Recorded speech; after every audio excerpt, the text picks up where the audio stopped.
Aparentemente, as incompatibilidades ficaram mais evidentes com a pandemia.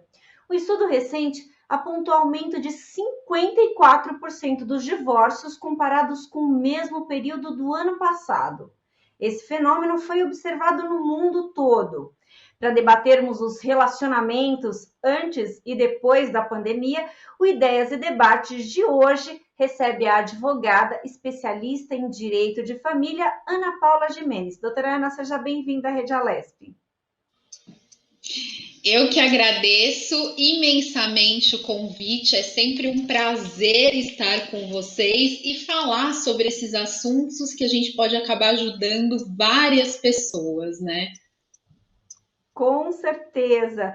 Recebemos também a perita forense Rosângela Janos. Seja bem-vinda, Rosângela. Olá, boa tarde. Eu agradeço o convite e espero poder ajudar nesse debate também. Recebemos a especialista em inteligência emocional, a doutora Heloísa Capelas. Seja bem-vinda, doutora Heloísa.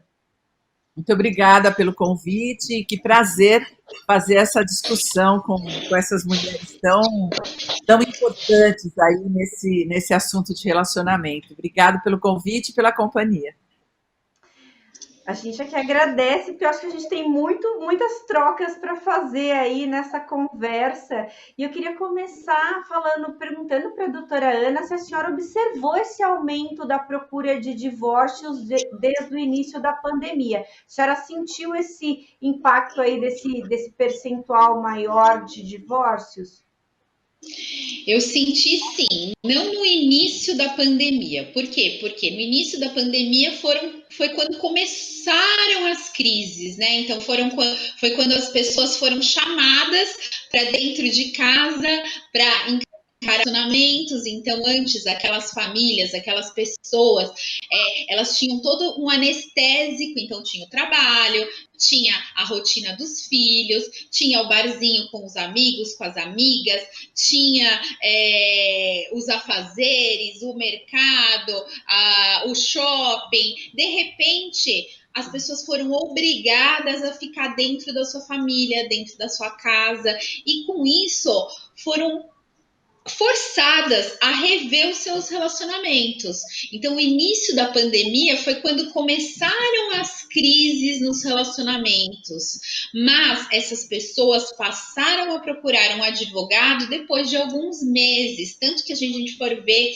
estatística de abril de 2019 para 2020, o número de divórcios cai, porque as pessoas ficaram com medo de se divorciar, de se separar, não sabiam como ia ficar as condições financeiras, né? Muitas pessoas tinham medo disso, mas com certeza, depois de julho, agosto, aumentou muito o número de divórcios, tá? Porque as pessoas tiveram esse tempo para rever suas relações, foram obrigadas a se voltar para a família, a ver o que está de errado, e o convívio mais próximo também ocasionou várias brigas, discussões, né? Mas eu falo que nem tudo está perdido, porque muitas pessoas também tiveram a oportunidade de se conhecer novamente. Então, casais que estavam distantes tiveram essa chance de rever também para ficar bem, né? Mas aumentou sim o número de divórcios. Doutora Heloísa, me conta uma coisa, o que está acontecendo, o que aconteceu com esses relacionamentos durante a pandemia? O convívio trouxe desgaste para essas pessoas? Descobrir quem era o seu marido ou sua mulher trouxe desgaste para essa relação? Na realidade, a doutora Ana já falou bem, né? Como nós vivíamos distraídos, né? De nós mesmos e distraídos das relações. Então, era muito fácil quando alguma coisa acontecia dentro de casa, um estresse qualquer com o casal, então vamos passear. A ideia das férias, né? Vamos tirar umas férias para ver se a gente se entende melhor, vamos passar o dia fazendo compras, vamos ao parque. Então, eram tantas possibilidades, né? Vamos para a casa da minha mãe tomar um café, enfim, tantas possibilidades de distração que o tempo passava e as pessoas não olhavam, né? Até sabiam que tinha alguma coisa lá que não estava boa, mas não se olhavam. A hora que foram obrigados a fechar a porta de casa e não abrir mais, né, ficar lá dentro, as questões começaram a acontecer. Se por um lado nós tivemos sim aumentos de divórcios que aconteceriam, só que aconteceriam talvez daqui 5 anos, talvez daqui 10 anos, talvez quando as crianças crescessem. Nós também tivemos oportunidade de muitos recasamentos. Tivemos crises muito intensas, abril, maio, junho, e tivemos a busca. Eu que vivo na área do autoconhecimento, recebi e tenho recebido pessoas ainda muito estressadas, ainda muito sofridas, mas querendo muito solucionar sem querer separar, né? Elas querem sim uma solução, elas querem aprender a morar junto de novo, elas querem se entender. Então, quando o casamento não está muito ferido, quando não existe uma ferida muito, muito aberta, né? Existe sim uma possibilidade bem grande de reconciliação, claro que com o esforço dos dois. Mas eu tenho vivido essa experiência dos dois quererem ajuda para dar um jeito nesse relacionamento. Essa análise que a senhora fez é muito importante de ver que, de repente, é um relacionamento que ele ia acabar mais cedo ou mais tarde, acabou sendo abreviado aí pela pandemia, pelo convívio. A gente não pode deixar de dizer que um dos fatores aí da separação é a traição, né? E aí, por isso que a Rosângela está aqui, para que a gente consiga entender aí melhor esses mecanismos. A Rosângela é uma perita forense e que trabalha também como detetive, tem esse papel aí. E eu queria saber, essa é a pergunta que vale $1 milhão e que está todo mundo querendo anotar, quais são os sinais da traição? Sim, então, tem uma diferença de detetive para investigador. Eu atuo na área da investigação criminal e da investigação civil também. Então, a parte da traição, como é que funciona? Essa parte de ter indícios, né? Se está tendo uma traição ou não. Por exemplo, a mulher, ela não deixa indícios. É muito difícil.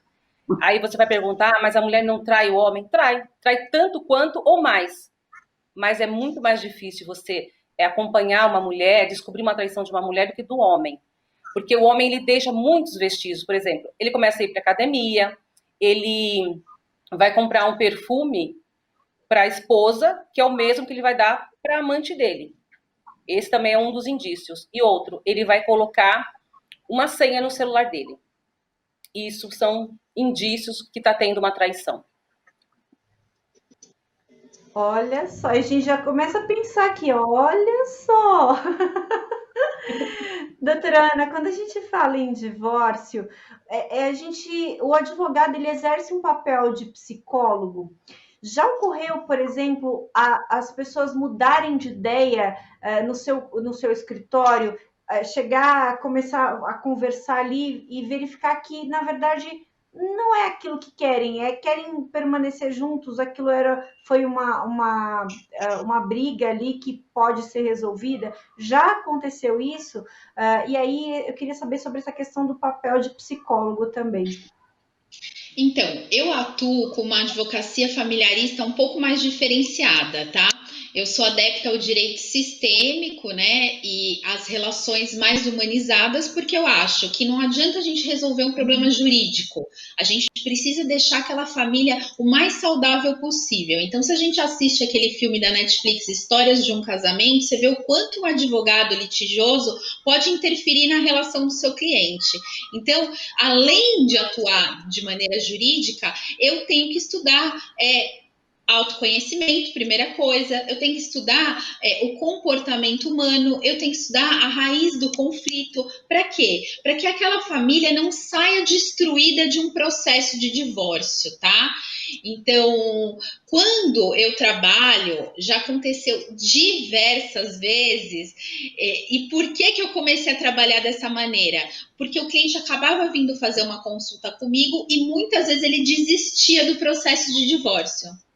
Ontem, por exemplo, eu homologuei um acordo de um casal que está voltando. tá? Então, muitas vezes, no curso de um processo de divórcio, as pessoas desistem.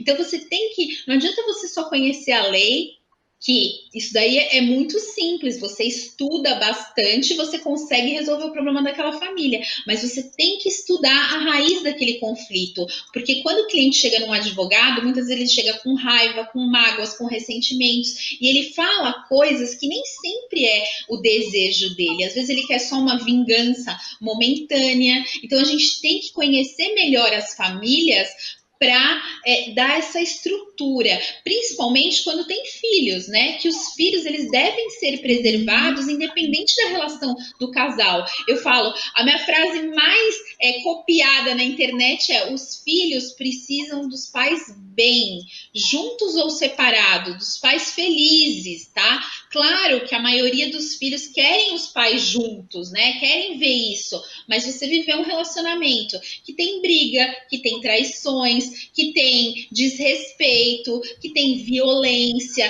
que não tem amor, é uma carga muito grande para esses filhos. Ficar juntos só pelos filhos, você já dizia o Bert Hellinger, né, que é o criador das constelações familiares, você transfere uma carga muito grande para essas crianças. Então, eu acho que o advogado familiarista, ele não tem que pensar no litígio, no ganhar o processo com o cliente. É diferente de você ganhar um processo para o cliente de uma dívida que você cobra, entendeu? Um processo tributário. Ali você está mexendo com a coisa mais importante, com a nossa base, que é a nossa família. Então, você tem que ter um conhecimento, uma formação mais diferenciada para dar um suporte para aquela família, não só jurídico, mas para conduzir aquelas negociações, aquele divórcio de uma maneira que aquela família, quando, eu não falo que a família termina, tá? O divórcio, ele termina com o casamento, mas aquela família, ela vai continuar, só que num novo formato. Uma família que era mononuclear, pais e filhos, vai ficar binuclear, entendeu? Vão ter duas casas. Então as pessoas precisam de um pouco mais para saber lidar com essa nova realidade. Então a gente acaba assim exercendo um papel além do jurídico. E eu acho que é esse o diferencial do advogado familiarista, que só faz isso, que tem uma formação no sentido do psicológico humano, das relações e dos conflitos, né? Sim, sem dúvida. Inclusive, essa questão que a senhora coloca das crianças, eu acho que é o ponto central, né? Tem ex-marido, mas não tem ex-filho, não tem ex, né? Então, quer dizer, a gente tem que preservar as crianças nesse processo todo. Doutora Heloísa, as pessoas, a gente está num momento muito difícil, não dá para negar isso. A gente não tinha um plano guardado na gaveta para uma pandemia. Então, a gente está passando, sim, por uma estabilidade emocional, por mais equilíbrio que a gente busca, a gente está passando por uma instabilidade emocional, um desequilíbrio. E aí, a minha pergunta é, o desequilíbrio pessoal das pessoas, eles são fator para minar a relação? Cada indivíduo no seu desequilíbrio pode minar a relação? Sim, sem dúvida, né? Para falar a verdade, Mel, nós não existimos fora da relação. O indivíduo sozinho, ele não existe. Então, se ele está desequilibrado com outras relações, se não for a do casamento. Então, ele está com problemas financeiros, então a relação com o dinheiro está complicada, a relação com o trabalho não está boa, a relação com o seu tempo, às vezes com a sua idade, né? Às vezes com a juventude ou com a velhice, com a sua saúde. Nós somos seres relacionais. Então, não tem como eu, indivíduo, viver só eu. Eu não existo sozinha, eu existo com o outro. E claro que eu vou existir muito com o outro porque ele está dormindo na minha cama, porque ele está vivendo sob o meu teto. E ele pode ser o meu grande fator de benefício, isto é, nesta companhia eu me sinto muito segura, agradável, me sinto muito tranquila, ou esta pessoa pode ser o meu motivo de estresse. Assim como o meu motivo de estresse pode estar lá fora, o meu chefe, a falta de dinheiro, a falta de emprego. Eu então entro no. A minha mãe pode me estressar, os meus irmãos. Então, eu estressado, convivendo com uma pessoa do meu lado, isto é, meu marido, minha esposa, companheiro, enfim, quem vai habitar no mesmo teto, a tendência é eu me chocar com ela, isto é, todo o meu desequilíbrio, toda a minha dificuldade, seja lá em que relação, com quem, com o que, vai acabar sobrando para quem está mais próximo. Nós temos uma tendência a desabafar ou usarmos a nossa pior expressão, a grosseria, a estupidez, a falta de cuidado com aquelas pessoas que a gente tem mais garantia de afeto. Então, as pessoas que nós mais amamos são aquelas que recebem o nosso pior. As pessoas mais afastadas, aquelas que a gente tem menos contato ou menos garantia de afeto, são as pessoas que a gente tem mais gentileza, com as quais a gente é mais gentil, educado, muitas vezes superficial. Então, todo o meu sofrimento interno vai influir na relação. A questão é como você quer fazer isso, porque pode sim virar um desequilíbrio avassalador no casamento, porque você não está bem e o outro não dá conta de todo o lixo emocional que você joga para ele, ou essa relação pode ser um grande motivo para que eu possa me entender, me apaziguar, me conhecer, e buscando dentro de mim um relacionamento nos outros lugares melhor. Casamento sempre é para o bem ou para o mal. Ele sempre pode nos ajudar muito e ser uma relação de muita segurança, né? Onde eu vivo a minha melhor parte, e pode ser o lugar infernal, onde eu sempre mostro o meu pior. A senhora está trazendo informações para a gente muito valiosas, assim, dessa análise de como a pessoa se coloca consigo mesmo e com o outro ali nesse relacionamento. Eu acho que isso influencia muito nessa questão de pedido de investigação. Eu fico pensando, Rosângela, que quem vai até você e seu marido trabalham juntos, né? Quando vão até você... E eu na parte da investigação também. Eu penso que quando a pessoa vai até você para pedir uma investigação, ela está num momento, não é só a desconfiança, é esse desequilíbrio emocional saindo pelos poros, né? Tá? Imagina, a pessoa está nesse ponto de contratar alguém para checar ali, isso está consumindo ela. E aí eu queria saber, você falou um pouquinho sobre, deu algumas dicas aí de como as pessoas demonstram que estão traindo. Eu queria saber se as pessoas pedem investigação, por exemplo, com relação às redes sociais. Por exemplo, eu já vi comentário na rede social dizendo assim: meu marido comentou na foto de tal mulher, ele está me traindo. Quer dizer, não houve uma traição física, ele fez um comentário numa foto. Bonita, linda, alguma coisa do tipo, ou outro comentário. E aí as pessoas se consomem. As pessoas pedem investigação a esse respeito também? Sim, elas querem saber se, a partir do momento que existem os comentários, likes, existe alguma coisa fora do mundo virtual. Ou seja, aí a gente vai partir para o acompanhamento pessoal. A gente vai investigar se fora do mundo virtual existe sim uma traição. Tá? Porque não existe coisa pior do que a dúvida. Se a pessoa está ou não tendo relacionamento. Uhum. Tá?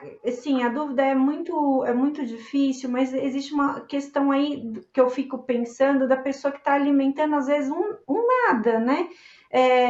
Está alimentando um sentimento que ela criou dentro dela, que é ruim, que está fazendo disso maior do que ela, né? Claro que se tem alguma coisa ali, é super positivo contratar um profissional qualificado, mas eu fico pensando nessa condição psicológica que a pessoa está, de que às vezes não é aquilo que ela está pensando, ela está criando na cabeça dela, não há nenhum indício de fato. E tem isso, eu queria saber se tem isso. Vocês às vezes pegam um caso e falam assim, não, mas aqui não tem nada que justifique, nada que indique. Existe esse tipo de perfil de caso? Tá, eu vou te dar uma porcentagem. Quando a cliente chega a nos contratar, por exemplo, de 100%, 90% existe sim uma traição. Porque o marido já mudou o comportamento dele, ele já passou a tratá-la mal, está chegando mais tarde, colocou senha no celular. Então, de 100%, quando eu sou contratada, 90% sim, eles estão tendo um caso extraconjugal. Infelizmente. É considerável. É um número Sim. considerável. Doutora Ana, eu queria saber se, em termos jurídicos, há alguma objeção com relação a essa questão do contrato da investigação, de contratar uma investigação para descobrir uma traição, e se a pessoa que traiu foi comprovada ali, a Rosângela comprovou que teve a traição. Há algum prejuízo para o traidor, digamos assim, no processo do divórcio?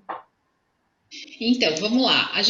Quando a gente faz um processo de investigação, a gente não pode violar, por exemplo, o artigo 5º da nossa Constituição. O que é? São os direitos fundamentais. Então, não pode ter grampo telefônico, que é só com autorização judicial para investigação criminal. Não pode ter violação de correspondência, violação de redes sociais, hackeamento, tá? Respeitando tudo isso, aí tem inúmeras maneiras de você fazer, que é você seguir, que é você observar, você perguntar, mas sem violar a intimidade e a vida privada, sem violar a correspondência, sem fazer hackeamento, sem grampear telefone, aí você pode ir para outros meios, né? Eu tenho um livro que chama Divorciei Agora, que eu tenho um capítulo só de traição, e que eu falo justamente esses indícios da traição. Então a pessoa começou a se cuidar mais, a pessoa passou a ter mais trabalho para ter motivos para ficar fora de casa, né? A senha do celular, fala escondido, tá o tempo todo no telefone, respondendo mensagem, fica com muito excesso de trabalho. Tem um seriado, eu adoro falar dos seriados do filme da Netflix, que chama 100 Dias para Namorarmos. Eu assisto em espanhol. Qual que é o cara tem 2 famílias e ele é o cara mais legal do mundo, entendeu? Assim, observar também quando a pessoa ela não muda só o comportamento para tratar mal, às vezes ela fica tão culpada que ela começa a tratar excessivamente bem, né? Então, assim, tem diversas formas de descobrir uma traição sem você violar isso que é garantido constitucionalmente, tá? Antigamente, para a gente se divorciar, a gente precisava se separar, tá? E a gente analisava a culpa, e a traição estava na culpa, tá? O dever de fidelidade está na lei, tá? A gente tem o dever de fidelidade quando a gente se casa, está na lei, e antes ele gerava, né, alguns prejuízos. Hoje, a nossa Constituição foi emendada em 2010 e o Instituto da Separação não é mais necessário. Então, a pessoa casa num dia e pode se divorciar no outro. Para que existia a separação? A pessoa se separava de fato, ou seja, saía de casa por 2 anos e depois só que ela poderia se divorciar, ou seja, ela tinha que ficar esses 2 anos sem poder casar com outra pessoa. Ou a pessoa se separava judicialmente e depois de 1 ano ela poderia se divorciar. Hoje em dia não. Você casa num dia, divorcia no outro.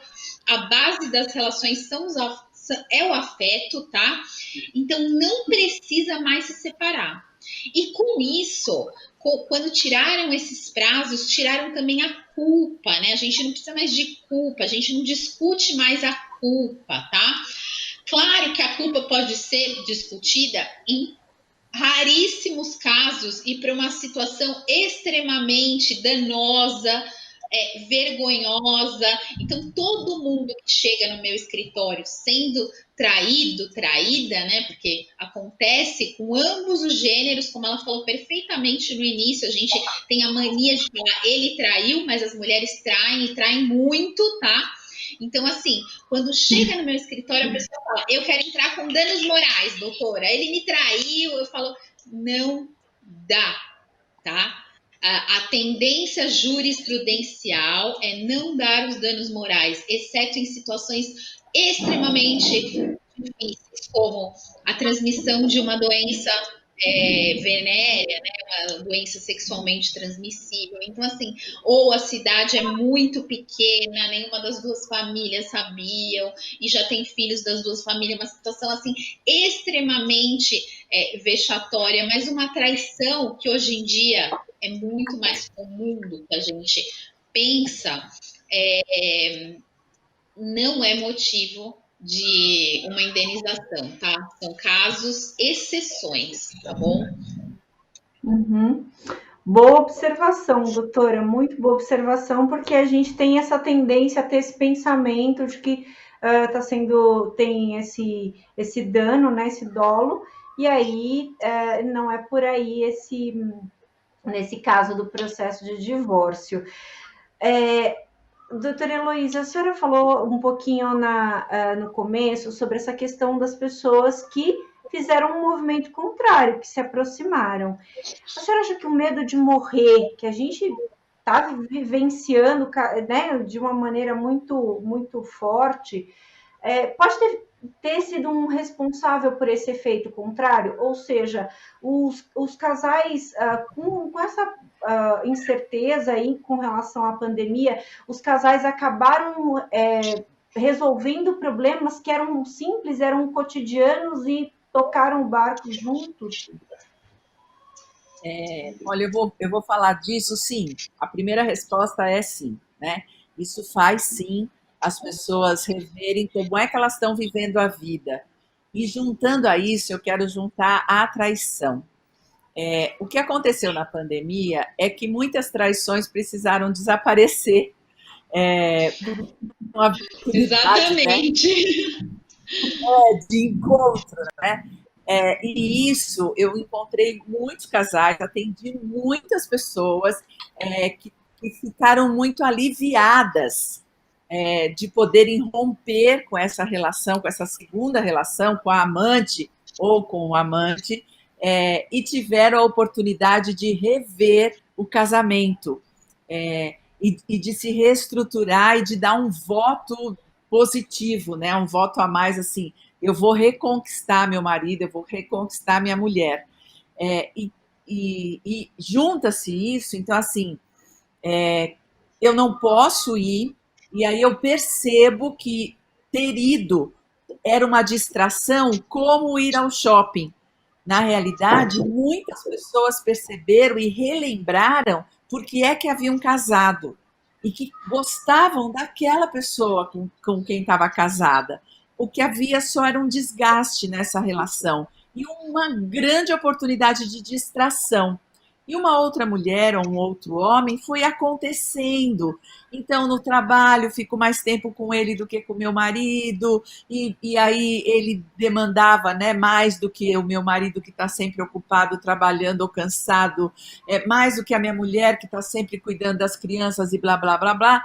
E, de repente, ficar junto trouxe para esses casais, pelo menos os que eu atendi, tiveram muitos divórcios, pessoas decididas, mas eu também encontrei pessoas que disseram, nossa, que bom que eu pude acabar, que bom que não dá mais, porque eu quero fazer um voto nesse casamento, eu quero retomar esse casamento, lembrando que a grande maioria não soube da traição.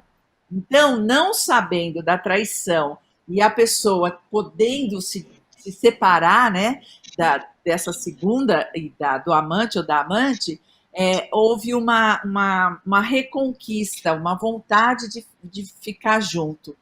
E conversar sobre a morte, ter pessoas próximas morrendo, assistir noticiários, né, da quantidade de mortos, saber de tudo que estava acontecendo no mundo, também foi um assunto para que os casais pudessem pensar o que nós estamos fazendo com as nossas vidas, o que nós estamos fazendo com os nossos filhos.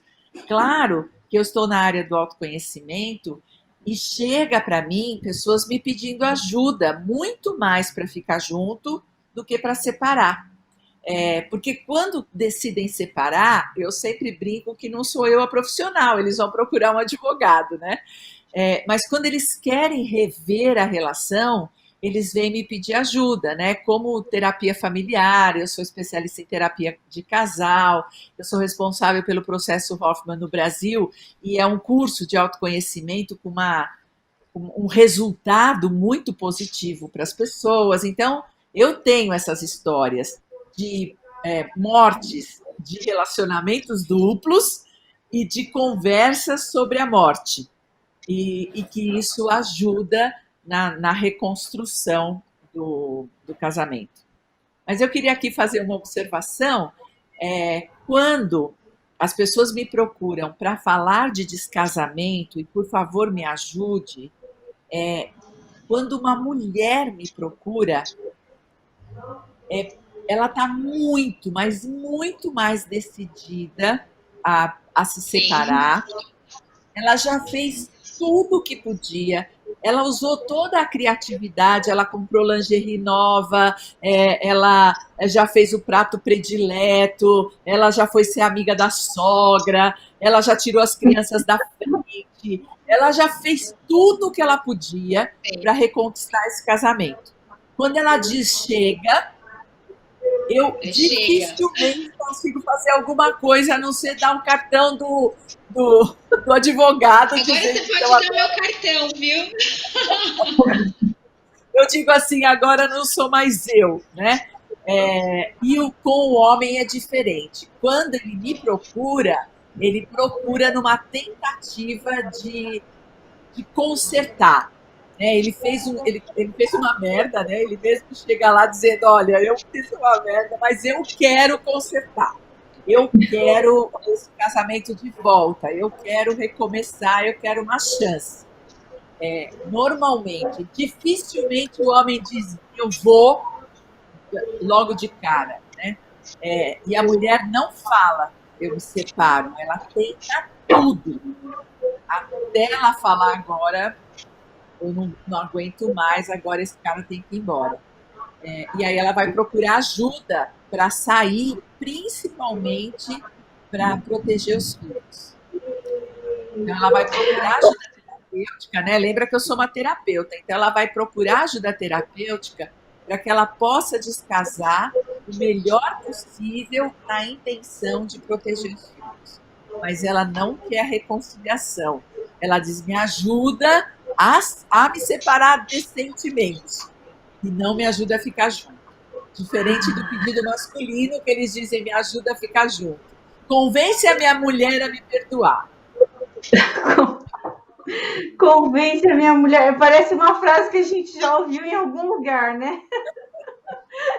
Enquanto a senhora falava, a Rosângela e a doutora Ana riam, porque eu acho que elas já vivenciaram isso nos seus locais de trabalho, e aí eu acho que parece que esse é um comportamento muito, muito característico, né?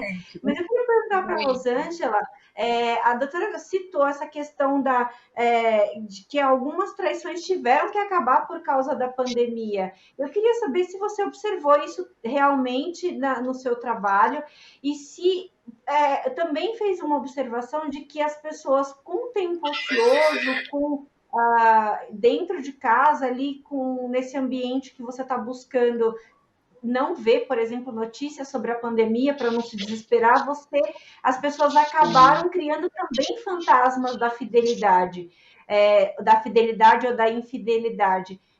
Como que você observou isso no seu trabalho? O que aconteceu, na verdade, é que as pessoas não puderam mais se encontrar.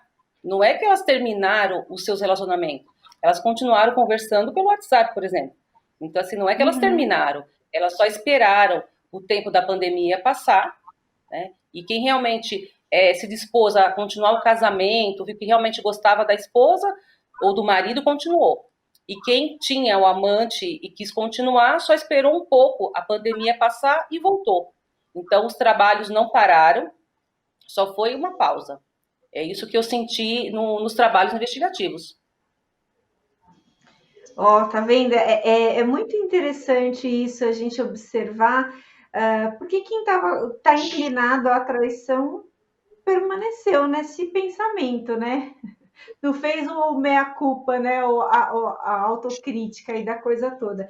Doutora Ana, a doutora Heloísa comentou sobre essa questão da mulher tomar a decisão final e a senhora assentiu com a cabeça. É isso mesmo? A mulher realmente é mais decidida nesse sentido? Quando chegou para divórcio, não tem negócio que faça mudar de ideia? A mulher, ela sempre sabe o que ela quer, entendeu? Às vezes ela fica numa dúvida, ela vai para terapia, mas ela sempre chega sabendo o que ela quer.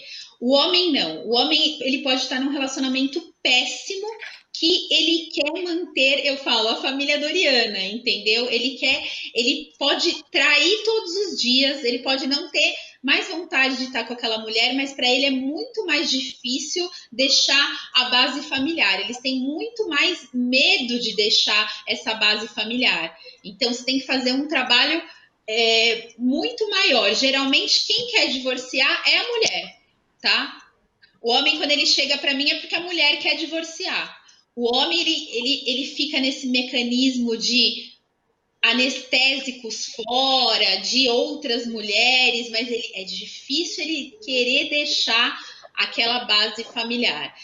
Claro que tem, às vezes ele se apaixona perdidamente ou chegou num estágio que não tem mais como reconstituir aquilo, mas o homem, ele é muito mais apegado à instituição familiar do que a mulher. A mulher, quando ela toma decisão, é o que a doutora Heloísa falou, ela quer saber como ela vai proteger os filhos, como ela vai levar. Ela é prática, ela é mais prática. Ela quer saber como ela vai levar a vida dali para frente, como ela vai organizar a casa, como ela vai fazer com os filhos, como ela vai se manter, como ela vai administrar a rotina. E o homem não. O homem, ele fica com como que ele vai ficar sem aquela base que ele tem. Então é isso que acaba acontecendo. Então, quando ela falou, eu falei, eu identifico muito isso. Porque por mais que o relacionamento esteja ruim, para o homem sempre é mais difícil sair. Doutora Heloísa, a gente falou muito sobre a questão do relacionamento homem-mulher, ou homem-homem, mulher-mulher. A gente falou muito do relacionamento. E as crianças? Como que elas se mantêm nesse processo todo? O impacto, dá para tratá-las nesse meio tempo aí, nesse bolo todo? Bom, as crianças são sempre as grandes vítimas, né? Porque elas não têm recursos para decidir. Elas estão na mão da decisão dos mais velhos. Eu costumo dizer que pai e mãe têm poder de vida ou morte sobre as crianças e que isso é muita responsabilidade. E muitas vezes a gente esquece, principalmente quando está num relacionamento ruim, nós ficamos com a cabeça no marido ou na esposa no relacionamento e a gente esquece, muitas vezes, que tem criança assistindo e aprendendo tudo isso e sofrendo por isso. Mas olha que interessante, eu fui levar minha filha para uma atividade na escola, era a última atividade do ano, e eu aproveitei e levei as amiguinhas, então foram 4 amiguinhas atrás, a minha filha e eu. E aí eu estava distraída, elas estavam conversando, distraída, eu estava quieta, prestando atenção na conversa delas. E elas comentando como a mãe trabalhava. Porque uma delas falou assim, você fez isso? Ela falou, não, não fiz. Falei assim, mas a sua mãe não brigou? Aí ela falou assim, não, minha mãe não está me vendo. Porque ela está trabalhando tanto, ela não sai da frente daquele computador, ela não vê nada do que eu faço. E aí vira a outra dizendo assim, aqui também não. Na minha casa, eu nunca vi minha mãe trabalhando tanto. olha, sou eu que estou cuidando do meu irmão, às vezes ela esquece até de dar comida para gente, eu que tenho que não sei o quê. Claro que eu estou falando de crianças mais velhas, né? Que tem condições. Mas quando eu as deixei na escola, eu falei assim, nossa, olha só, antes a gente saía para ir trabalhar, as crianças não viam o que a gente fazia. Era uma fantasia, a gente dizia para elas, eu estou trabalhando. E quando voltava para casa, ficava com elas, porque o trabalho tinha acabado. Agora, o trabalho não acaba em casa. Você trabalha de manhã, de tarde, de noite, e o trabalho não acaba. E aí, as crianças estão por aí, né? Roda aqui, vem aqui atrás, tá ali. Elas ficam cuidando da vida delas, elas ficam presas no quarto jogando o jogo, ou agora, né, estão sendo cuidadas pelas empregadas que voltaram, mas no começo nem babá, nem nada, né? Não tinha nada. Nem ajudante de casa. E a mãe tinha que arrumar comida, fazer, e as crianças estão assistindo, né? As mães trabalhando. Claro que estão assistindo também os pais. É que o comentário, né, no meu carro, é que eram as mães. Não, a minha mãe não está vendo, não, porque ela não vê nada, ela só trabalha. E ela não está me vendo. Então, eu não fiz, ela nem ligou, porque ela nem sabe o que eu tenho que fazer. E aí a outra também se queixou, e não era nem uma queixa, estou contando uma história. É assim que é. Porque a criança não consegue nem se queixar, ela nem sabe que aquilo é ruim, porque aquela é a realidade dela. Ela não conhece outra realidade. E ela ela ainda está construindo o sistema neurológico dela. Então, ela acredita que é desse jeito. Então, de fato, as crianças têm sido muito vítimas dessa história toda. Ou vítimas do computador, ou vítimas dos jogos, do videogame, do estresse dos pais,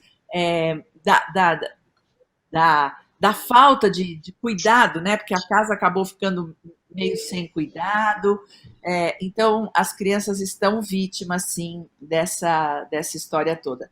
Existem histórias muito lindas de reconstrução familiar, eu tenho assistido isso, de mais tempo com os filhos, de dormir na cama, de contar história, de tempo, né? Os pais terem tempo. E existem, sim, histórias de bastante desagregação, mesmo dentro de casa. E as crianças são as vítimas, sem dúvida nenhuma. A gente já está quase chegando no final do nosso programa, mas eu queria muito rapidamente a análise de cada uma de vocês, com a experiência que vocês têm, com a vivência que vocês têm, as relações do pós-pandemia vão mudar? Doutora Ana, por favor. Na minha visão, vão, porque a gente foi obrigado, o que a gente nunca imaginou na vida, a rever as relações, a estar perto daquelas pessoas que eram importantes para a gente, mas que a gente se anestesiava com coisas de fora. Então, as relações já estão mudando. E outra coisa, a gente viu que a gente não tem controle sobre nada. Se antes a gente achava que a gente poderia controlar o mundo, eu vou fazer isso, vou fazer aquilo, o coronavírus trouxe para a gente esse recado: vocês não têm controle de nada. Então, a gente nunca sabe o que vai acontecer amanhã. Então, as pessoas vão buscar mais a sua felicidade, a viver mais o hoje, a viver dentro daquilo que elas acreditam, entendeu? Sabendo que o amanhã pode não existir. Então, as pessoas vão ter mais vontade de viver plenamente. É isso que eu sinto, né? Porque a gente não sabe o que vai acontecer com o nosso mundo. Então, as relações vão mudar, as famílias já mudaram, a gente está dando valor para outras coisas, por mais que dizem, não, mas ninguém mais está fazendo isolamento social, tudo voltou a ser como era antes. Não voltou como era antes. É um período de transformação, um período de ressignificação, um período de reflexão, e as pessoas vão mudar e suas relações vão mudar também, né? Rosângela, você acha que as relações vão mudar, até essa questão da confiança e desconfiança vai ter um impacto aí no pós-pandemia? Como eu falei no começo, as pessoas estavam só esperando passar essa pandemia, quem realmente não gostava da esposa ou do marido, para voltarem com seus amantes, né?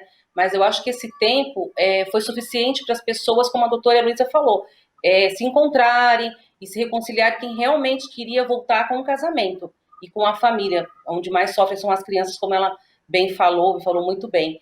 Mas as traições nunca irão acabar, infelizmente, né? Eu não sou uma pessoa que sou a favor da traição, eu vou ser muito sincera, mas as traições nunca irão acabar. Então, eu acho que esse mundo pós-pandemia sempre vão existir as traições, infelizmente.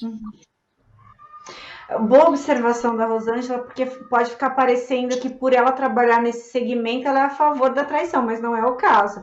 Mas é uma colocação muito importante aí para o nosso debate, para o nosso entendimento do tema. Doutora Heloísa, a senhora acha que vai mudar as relações das pessoas? Eu sou uma pessoa bem otimista, acredito demais no ser humano, absolutamente. Ele tem todos os recursos para crescer e evoluir sempre. Mas nós evoluímos e a nossa evolução ela é medida em milímetros. Então, nós vamos bem devagarinho. Então, vamos mudar algumas coisas, vamos piorar outras e vamos voltar a outras, por exemplo, a traição. Isso é da natureza humana, a insatisfação, a curiosidade, a carência afetiva, traz isso, o aprendizado infantil, matemático, criança que viu traição na família, vai trair quando for adulto, porque aprendeu isso, e vai para o seu inconsciente, faz sem perceber que faz. Então, nós ainda temos um caminho longo, a humanidade vai crescer, as pessoas são lindas, muito interessantes, o nosso futuro é espetacular, mas nós evoluímos em milímetros. Então, vamos, mas não vamos com tudo, não, nós só vamos com muita resiliência, muita fé no futuro, sabendo que nós só somos seres humanos. Com certeza. Eu queria agradecer muito a participação de vocês, a disponibilidade de trocar essas ideias conosco. Doutora Ana Paula, muito obrigada. Eu que agradeço, um prazer, uma honra, ainda mais dividir esse programa com elas, né? Foi uma troca muito legal. A gente acaba falando, mas aprendendo muito, né? Vocês podem todas trabalhar juntas, assim, uma tem a ver com a outra. Seria uma honra. Doutora Rosângela, também muito obrigada pela participação na Ideias e Debates, foi muito bacana. Eu gostei muito, foi uma tarde maravilhosa, aprendi muito mesmo, e como eu falei naquele pedacinho, eu sou contra a traição, eu sou casada há 24 anos, eu amo meu marido, nós temos 2 filhos, e a doutora Heloísa falou bastante sobre o casamento, tudo, e eu sou a favor do casamento, da família, tá? As pessoas pensam que ela trabalha com isso, uma parte, ela ganha dinheiro, então quanto mais traição, melhor. Não, para mim, quanto mais família, melhor. Eu também não sou a favor do divórcio, tá bom? A gente pode trabalhar juntas, podemos trabalhar juntas para fazer claro. Trabalhos, né? Doutora Heloísa, muito obrigada pela sua participação também. Eu que agradeço. Eu também sou casamenteira, mas eu sou super a favor do divórcio quando o divórcio precisa acontecer, né? Muito melhor um divórcio do que um estapramento. Então, melhor não se maltratarem e vão cada um para o seu canto. Mas eu também sou casamenteira e acho que a gente descasa mais do que precisa. Uma boa conversa pode resolver relações incríveis. Quando não existe mais o amor e tem muita traição, tem que procurar a doutora Ana. Mas eu falo que a traição ela não é motivo de término. Às vezes ela vem para justamente ajustar algumas coisas e para mostrar que alguma coisa está errado, né? Eu também. Exatamente. Esse foi mais um Ideias e Debates. A gente falou um pouco como ficaram as relações no período de pandemia, e agora que a gente está saindo da pandemia, falei com a doutora Ana Paula Gimenez, advogada especialista em direito de família, a doutora Rosane Janos, que é perita forense, a doutora Heloísa Capella, especialista em inteligência e relacionamentos aí. Muito obrigada pela participação de vocês, muito obrigada pela companhia de você que sua que está em casa. Você fica agora com a programação da Rede Alesp, você pode rever esse programa e outros programas da Rede Alesp nas nossas redes sociais. Muito obrigada e até mais.